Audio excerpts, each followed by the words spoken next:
I lost you as a friend the moment we hung out. What even matters anymore when you're on my lap? Fetching unreal, what you made me feel. I didn't know these emotions could be real. Aurora borealis, these lights have changed my mind. You took my breath away with your heaven-sent design. One more time. Howdy. It's Boy with a Heart returning to give you a solid episode today. It's been a minute. It always is. But don't worry. The worth is weighted. The wait is worth it. Another church camp.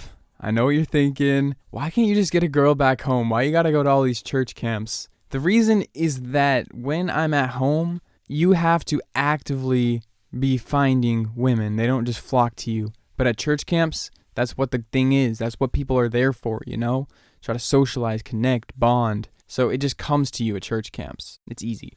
So one of my exes still went this year, and she and her cousins were in a group. I didn't talk to her the entire time because I was preoccupied. I didn't waste any time with old exes and got straight into a new friend group. 2 girls, one named Anna, one named Bella, and then a guy named Bryson. We were all 4 of us just vibing, hanging out. From like the second day, we were already super tight. We'd get lunch together. We'd do some free time stuff together. We'd go to all the classes. We even went to the dance together. There was 2 dances that week. They kind of are hit or miss sometimes, but because you're with somebody, at least you can kind of have fun, you know. You stick with them, party it up.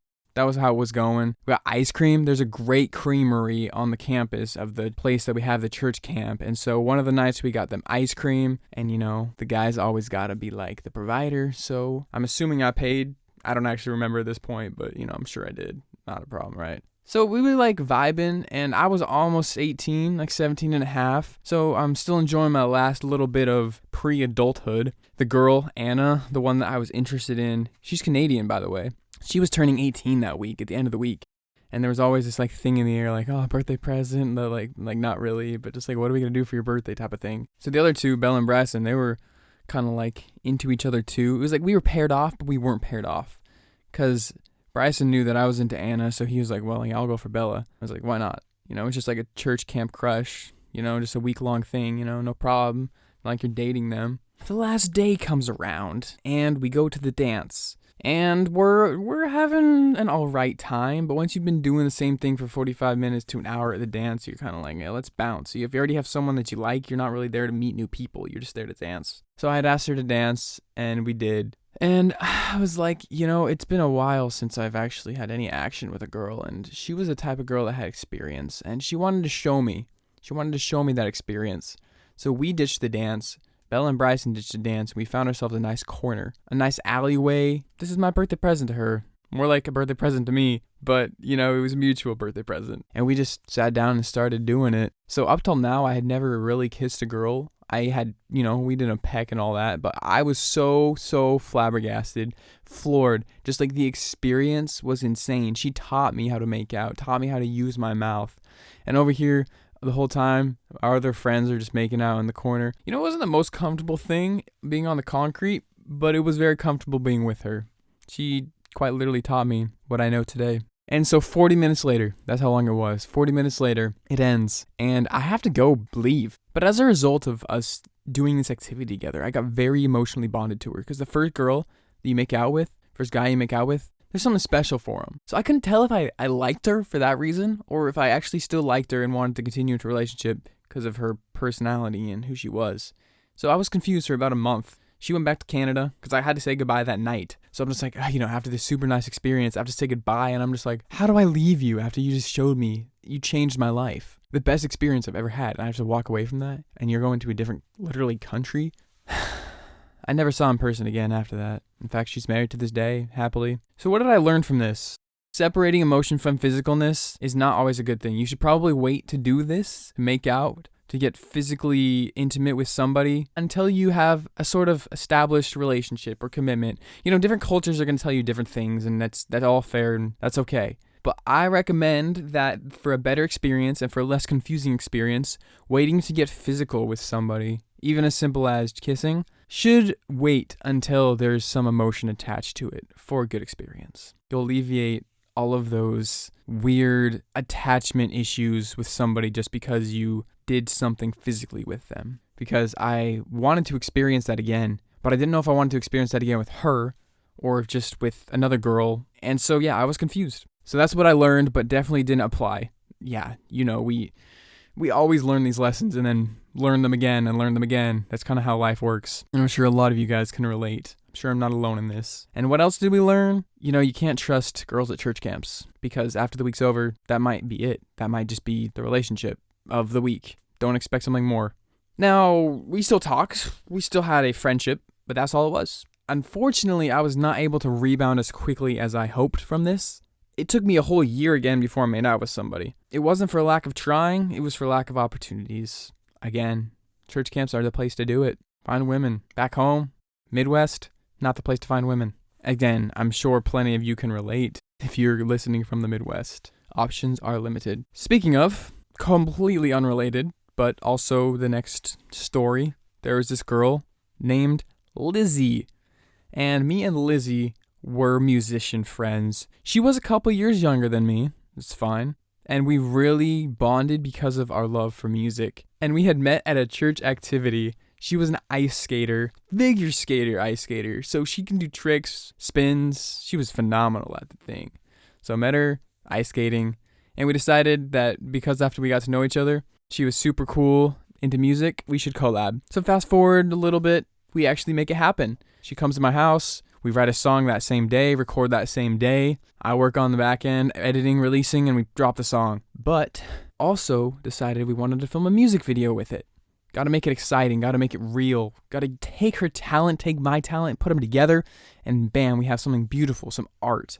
So we decided to do an ice skating music video because it's very fortuitous. We met there and she was good at it and I was all right enough at ice skating to pass.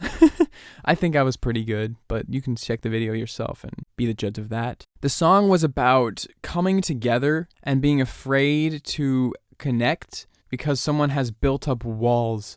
And then because of those walls, there's a weed growing inside of somebody, the person that can't get close to the other person. The one that is wanting to get closer has to tear down these walls, cut the weeds out, and basically trauma heal the other individual. It wasn't so straightforward as that. It was a lot of metaphors in the song, but for the most part, the song was about just dropping your walls, reconnecting after a little while, and then coming back together better as a result of healing on your own, also with the other person. It was a very emotional, deep song. So the music video ended up being pretty great. I rented out the rink, invited almost 70 people, but only about 20 of them showed up, which is still a good turnout considering how many people flake nowadays. But hey, free ice skating in a music video at a rink, like who can pass that up?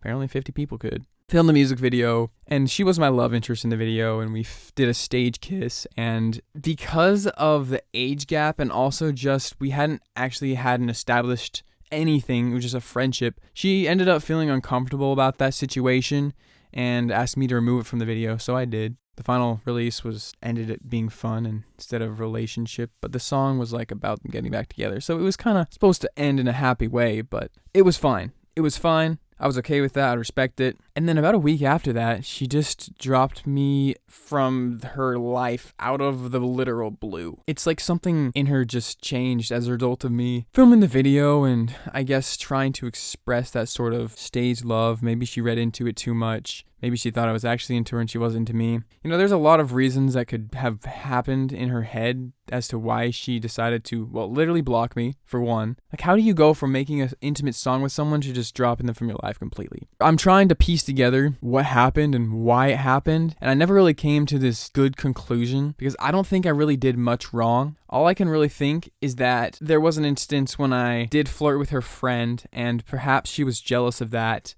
And she thought that I didn't like her. And so by me playing her, by wanting to kiss her for the video, it could have just developed this sort of jealousy in her mind. And that's kind of how I can attribute this being blocked, because you don't just get blocked out of the blue for nothing. So yeah, maybe jealousy on her part, but I could have done better about actively telling her what was going to happen in the video before I just sprung it on her, and also expressing that, hey, if this is just for the video, it's not my emotions, or hey, maybe she wanted it to be real, and the fact that I had staged it was like almost disrespect of the potential relationship we could have had. This is a lot of information, and I'm gonna let you guys be the ones to decide here. I'll give you the facts, and you guys can just decide for yourself what to pull from this and what to learn. Don't flirt with the friend. Establish a relationship prior, whether it's, hey, I like you, or hey, I don't, because acting can be difficult. Acting can be difficult to break that wall. It's pretty similar to what I did with Anna. The emotions weren't there, but the physical stuff was. In this case, we didn't actually kiss, but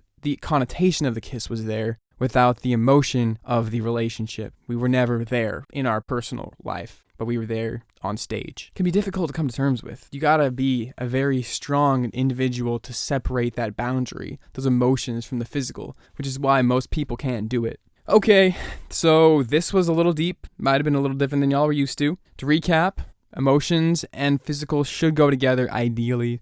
When they have to be removed, be clear and communicate why. If you're going to be physical without emotional, make sure your partner's on the same boat as you, so that way when you're done with that act, it's not like you have expectations and the other person doesn't. Or you don't want to mess up how someone views you because you kiss them, you know? You want to make sure that whatever you have for your desires of the friendship or relationship moving forward, the other person knows. Communicate prior to springing that on them. Don't do it in the moment or after, because then it's too late. All right, y'all. It's always fun to record with y'all. Hope you enjoyed this episode. If it was a little messy, that's okay. You know, we kind of just talk through these emotions on the podcast with you so you can see my mindset. I don't like coming in with this full-fledged, full draft, ready-to-go podcast because I don't think it's real. I don't think you even feel me when I'm talking. So I come in here with basically a small outline in my head of what I'm going to say, and then the rest is just flows. So again, thank you for listening. Gonna try to do more regular ones of these because I know you guys could need the advice. I need the advice for myself moving forward so I don't make mistakes for my future relationships. So I better get on this faster too. But thanks again for listening. Levi Cancion out. The memories, regretting